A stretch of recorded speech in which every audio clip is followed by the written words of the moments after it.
Today marks 20 years since a high school tragedy in the East County. Good evening and thank you for joining us. I'm Carlo Cicchetto. And I'm Carrie Lane in for Barbara Lee Edwards. 2 teenagers were killed when a classmate opened fire at Santana High School in Santee. 13 others were hurt. Tonight, the community is joining together to remember the victims. News 8's Alicia Summers spoke with the investigators and a student who was there that terrible day. I spoke with a woman who was a student here at Santana High 20 years ago when that shooting happened. She was a few doors down from this boys' bathroom where the shooting started. I also spoke with 2 sheriff's detectives who were the first on scene that day, and their heroic actions, along with their team, no doubt saved lives and changed policy and training in law enforcement. And then it says a student has been shot.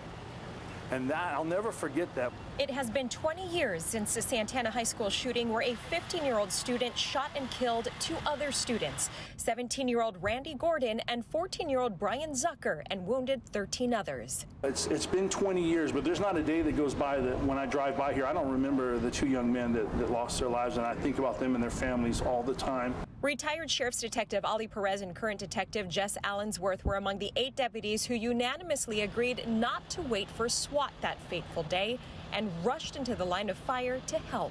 And I knew that all of us or one of us or some of us were about to get shot, but you know, there's kids getting shot and you got to do what you got to do.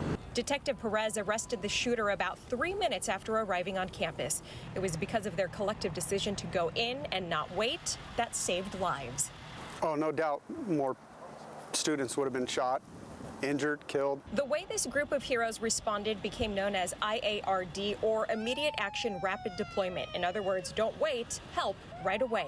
It's one of those things, time is of the essence. It is still hard for former student Kristen Dare to talk about that fateful day. As we heard the noises and the screams and things going on, I think my mind immediately told me this is fake. Dare was a junior, just 15 years old. There was a campus supervisor who was shot and he was laying on the ground. Dare was able to run off campus uninjured. Perez and Allensworth were not injured that day either and have a resonating message to the community. The people that do these things, they don't have glory when they're done. You know, when it's all over, there's no glory. They have regrets. There will be a candlelight vigil remembering and honoring the victims, Randy and Brian, and all those affected that fateful day. The vigil starts at 7 o'clock tonight here at Santana High School in Santee. Carlo and Carrie?